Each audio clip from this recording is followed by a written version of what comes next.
अस्सलाम वालेकुम जी, मैं डॉक्टर गुलाम मुर्तज़ा और मुझे उम्मीद है कि आप सब लोग खैरियत से होंगे। नाज़रीन, आज हम डाउन सिंड्रोम के बारे में बात करेंगे और ये एक ऐसा पेचीदा सिंड्रोम है, एक ऐसी बीमारी है जिसके केसेस हमें रोज़ बरोज़ अपने मुल्क पाकिस्तान में बहुत ज़्यादा देखने को मिल रहे हैं और ये ग्लोबली भी बहुत ही ज़्यादा कॉमन पाए जाने वाला एक सिंड्रोम है। अब इसकी वजूहात क्या क्या हैं और इसकी निशानियाँ क्या हैं और इन लोगों में क्या क्या पेचीदगियाँ होती हैं, हम आज इस पर बात करेंगे। और ये एक ऐसा मसला है कि जिसका ताल्लुक डायरेक्ट माँ की एज के साथ है, यानी जिस टाइम कोई बच्चा पैदा होता है उस टाइम उसकी माँ की एज क्या है, ये चीज़ डिफ़ाइन कर रही होती है कि क्या ये बीमारी बच्चों में होगी या ये बीमारी नहीं होगी। इसलिए मेरी आपसे रिक्वेस्ट है कि आप इस वीडियो को एंड तक लाजमी देखिएगा, साथ साथ इस वीडियो को आप लाइक भी कर दें, चैनल को सब्सक्राइब करें ताकि यूट्यूब इस वीडियो को ज़्यादा से ज़्यादा लोगों तक पहुँचा सके और इसके बारे में आगाही पैदा हो। देखें, हम अगर अपने मुल्क पाकिस्तान की बात करें तो तकरीबन अगर पाकिस्तान की आवाम या उसकी टोटल पॉपुलेशन 21 करोड़ हम फ़र्ज़ कर लें, तब भी इसके केसेस तकरीबन 30,000 से ज़्यादा हैं, यानी कि 30,000 आपको ऐसे लोग अपने गिरदोनवा में देखने को मिलेंगे। और आपने जब मैं आगे चल के इसकी अलामात बताऊंगा तो आपने यकीनन ऐसे लोगों को अपने इर्द गिर्द ऑब्ज़र्व किया होगा, गली मोहल्लों में ऐसे बच्चे आपने देखे होंगे जो कि डाउन सिंड्रोम के मरीज़ होते हैं। अब इसकी जो निशानियां हैं उसमें ये है कि ऐसे बच्चों में जो मुंह होता है वो आम तौर पे मुंह का साइज़ आम नॉर्मल बच्चों से बड़ा होता है। इनकी जो नाक होती है वो बिल्कुल चिपटी सी होती है, आंखें बहुत बड़ी बड़ी और वाजिया उभरी हुई होती हैं, कान बहुत ही छोटे होते हैं लेकिन खड़े हुए होते हैं। इसके अलावा इनकी इनकी जो सोचने समझने की सलाहियत हैं वो भी बहुत ज़्यादा डिस्टर्ब होती हैं, नॉर्मल बच्चों की तरह नहीं होती हैं। इनकी गर्दन साइज़ में बहुत ज़्यादा छोटी होती है, इन्हें बोलने में भी काफ़ी ज़्यादा मसला आ रहा होता है, ये सही तरह बोल नहीं सक रहे होते, इनकी स्पीच की प्रॉब्लम्स होती हैं। इसके अलावा इनके जो दांत हैं वो बहुत ज़्यादा छोटे होते हैं और वो प्रॉपर तरीके से डेवलप भी नहीं होते। अब ये जितने भी मरीज़ हैं, जैसे मैंने पहले आपसे डिस्कस किया कि ये चीज़ डिपेंड करती है कि माँ की एज क्या है। देखें, अगर तो किसी जब कोई औरत हामला होती है, अगर तो उसकी एज 20 से 24 साल के दरमियान है, तब तो इसके केसेस बहुत ही कम है, यानी कि रिस्क बहुत ज़्यादा कम है।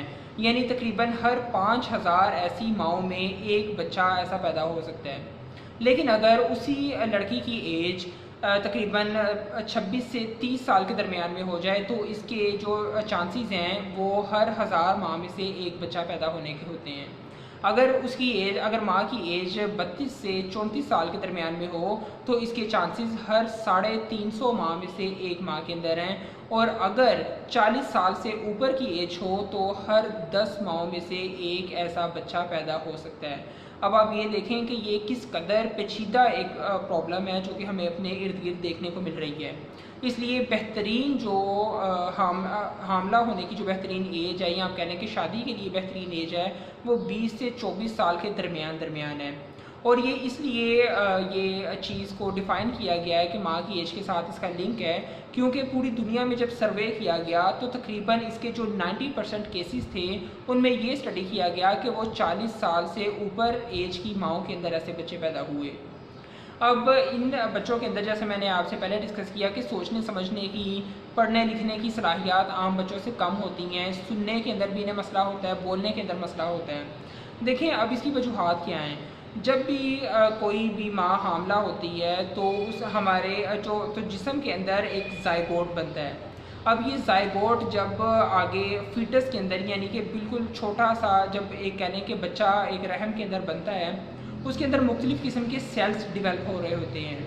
कुछ ऐसे सेल्स होते हैं जिन्हें हम स्टेम सेल कहते हैं या हमारे जिस्म के बुनियादी खुलिये कहते हैं।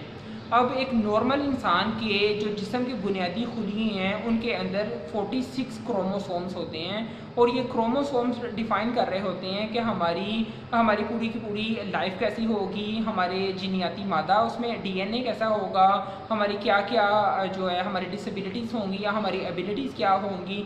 लेकिन ये जो डाउन सिंड्रोम के मरीज़ होते हैं इनमें 46 की बजाय एक क्रोमोसोम ज़्यादा आ जाता है, यानी कि 47 क्रोमोसोम्स बन जाते हैं। अब जब एक ऐसा बच्चा पैदा हो जाता है, अब आप चाहे दुनिया का जितना मर्ज़ी उस पर पैसा लगा लें, उससे आप अच्छे से अच्छी मेडिकल इंटरवेंशंस दे दें, आप जो मर्ज़ी कर लें, आप कभी भी उसके बुनियादी खुलियों में से 47 की बजाय 46 क्रोमोसोम्स वापस नहीं कर सकते, यानी कि एक नॉर्मल लाइफ की तरफ जब एक दफ़ा वो बच्चा पैदा हो जाता है तब आप उसे नहीं लेके आ सकते। अब ये कैसे पता चलेगा कि किसी माँ के अंदर जो बच्चा पल रहा है उसके पेट में वो डाउन सिंड्रोम का बच्चा हो सकता है या डाउन सिंड्रोम की से बीमारी हो सकती है? तो देखें, इसमें सबसे जो बेहतरीन हल है वो एक टेस्ट है जिसे हम CVS टेस्ट कहते हैं, और ये हमल के तकरीबन 11वें से 14वें हफ्ते के दरमियान पता चल जाता है कि बच्चे के अंदर क्रोमोसोम्स जो बुनियादी खुलियों के अंदर हैं वो 46 यानी कि नॉर्मल हैं या फिर 47 क्रोमोसोम्स उसके अंदर बन चुके हैं। अब बहुत से ममालिक और मुख्तलिफ मज़ाहब के एतबार से इसे जो है अस्कात हमल कर दिया जाता है, 11वें से 14वें हफ्ते के दरमियानी वहाँ पे अबॉर्शन कर दिया जाता है ताकि ऐसे बच्चे पैदा ना हों।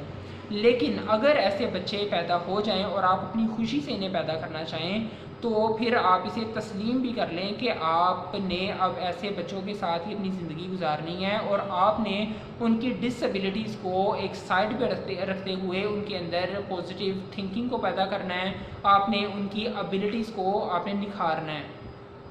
अब ऐसे बच्चों की जो छोटी लाइफ के अंदर यानी कि 3 साल की एज बहुत ही ज़्यादा क्रिटिकल होती है। इनकी ज़िंदगी के पहले 1000 दिन बहुत ही ज़्यादा इम्पोर्टेंट होते हैं। उन 1000 दिन के अंदर अंदर आपने इनके साथ कुछ इंटरवेंशंस करनी होती हैं। अब मैं आपको बताता हूँ कि वो इंटरवेंशंस क्या क्या हैं। देखिए, चूँकि इनमें सोचने समझने की सलाहियत आम बच्चों से थोड़ी कम होती है, IQ लेवल भी इतना ज़्यादा स्ट्रॉन्ग नहीं होता, साथ का साथ इन्हें सुनने में भी मसला होता है। तो अगर ऐसे बच्चों की एज जब 1 साल तक हो, आप इन्हें अच्छी जो आला समात होता है या सुनने की जो डिवाइसेस होती हैं आप वो इनके साथ लाजमी अटैच करें, ताकि ये आपकी आवाज़ को ना सिर्फ सुने बल्कि उससे रिस्पॉन्ड भी करें और ये चीज़ों को समझना शुरू हों, चीज़ों को सीखना शुरू हों। जब आप ऐसी इंटरवेंशंस इनकी ज़िंदगी में पहले 3 सालों के अंदर अंदर कर देंगे तो यकीन करें कि यही बच्चे एक नॉर्मल बच्चों के साथ स्कूल्स के अंदर पढ़ सकते हैं। अगर ऐसे बच्चों में नॉर्मल स्कूल में पढ़ने की सलाहियत ना हो तो ऐसे बच्चों को स्पेशल एजुकेशन जो स्कूल्स होते हैं या जहाँ माज़ूर बच्चों की तालीम का बंदोबस्त किया जाता है वहाँ पे ऐसे बच्चे बहुत अच्छा पढ़ सकते हैं। हाँ, इनमें जो सलाहियात होती हैं वो ये कि इनके अंदर आर्ट का बहुत ज़्यादा इन्हें शौक़ हो सकता है, इन्हें स्टेज परफॉर्मेंस का भी शौक़ होता है, इन्हें फ़ुटबॉल खेलने का शौक़ होता है, इन्हें डांस का, म्यूज़िक का शौक़ होता है। ये इनके कुछ नुमाया शौक़ होते हैं। अब देखें, ये एक बहुत ही कॉमन क्वेश्चन है कि क्या डाउन सिंड्रोम का जो बच्चा है वो आगे बच्चे पैदा कर सकता है? क्या ऐसी लड़की जिसे डाउन सिंड्रोम है अपने बचपन से, क्या वो आगे माँ बन सकती है या ऐसा लड़का आगे बाप चल के बन सकता है? तो देखिए, इसका सिंपल सा एक आंसर ये है कि ऐसी जो माएँ होती हैं या ऐसी लड़कियाँ आप यूँ कहें कि जिन्हें डाउन सिंड्रोम का मसला है, वो आगे चल के उनके अंदर 50% चांसेस होते हैं कि वो माँ बन सकती हैं।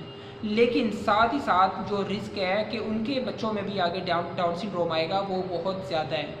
इसलिए जहाँ तक आपकी कोशिश हो, आपको इस तरह लोगों को एजुकेट करना चाहिए, अगर आपके इर्द गिर्द कोई है या आपकी कोई फैमिली मेम्बर्स में से है कि ऐसी लड़कियों की शादी अगर की भी जाए तो वो फैमिली प्लानिंग की तरफ ना आएँ। यानी अगर वो बच्चा कंसीव करती हैं तो आगे बहुत ज़्यादा चांसेस हैं कि उनके बच्चों में भी ये बीमारी फैमिलीज़ के अंदर रन होती रहेगी।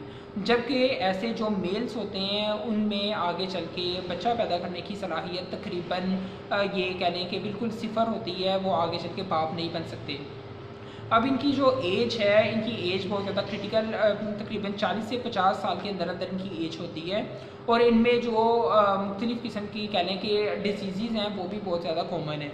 यानी इनमें दिल के मसाइल हैं वो बहुत ज़्यादा होते हैं। इनमें दिल का सुराख होना ये तकरीबन 50% केसेस के अंदर मुमकिन है। इसके अलावा इनकी स्किन बहुत ज़्यादा सेंसिटिव होती है और स्किन के ऊपर एजिंग के जो निशानात हैं या एजिंग के जितना भी प्रोसेस है इनकी स्किन में वो बहुत ही जल्दी हो रहा होता है। तकरीबन 20-30 साल की एज के अंदर अंदर ही ये बहुत ज़्यादा बूढ़े नज़र आ रहे होते हैं।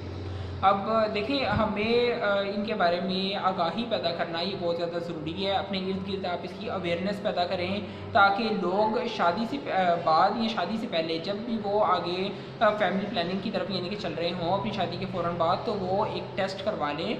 इस टेस्ट से भी पता चल जाता है कि उनके अंदर डाउन सिंड्रोम बच्चे के पैदा होने के चांसेस कितने हैं। तो ये बहुत ही ज़्यादा एक ज़रूरी स्टेप है जिसे बहुत से लोग इग्नोर कर देते हैं। आप खुदारा इस कंडीशन के बारे में समझें, और बहुत से लोग जो कि इन डाउन सिंड्रोम के पेशेंट्स का मजाक बनाते हैं, उन्हें भी इस चीज़ से इबरत हासिल करनी चाहिए कि ये एक कह लें कि एक कुदरती बीमारी है। इसमें ऐसा नहीं है कि उनका कोई अमल दखल है या वो अपने पैदा होने के बाद किसी कोताही की वजह से ऐसे हुए हैं, बल्कि ये अल्लाह ताला की तरफ से एक कह लें कि एक आजमाइश है कि वो बच्चे ऐसे ही पैदा होते हैं। इनका जो आलमी दिन है वो 21 मार्च है, जो कि पूरी दुनिया में मनाया जाता है, और इन्हें जितना ज़्यादा आप प्यार देंगे ये उतना ज़्यादा जल्दी चीज़ों को पिक करते हैं, चीज़ों को सीखते हैं। और बिल्कुल अगर आप इनकी इंटरवेंशन जैसे मैंने आपको बताई वो आप कर लेते हैं इनकी बहुत छोटी एज में, तो ये एक नॉर्मल ज़िंदगी की तरफ आ सकते हैं। आप अपना बहुत सा ख्याल रखिएगा, अपने इर्द गिर्द का ख्याल रखें और चैनल को सपोर्ट करते रहें। Stay blessed, stay happy.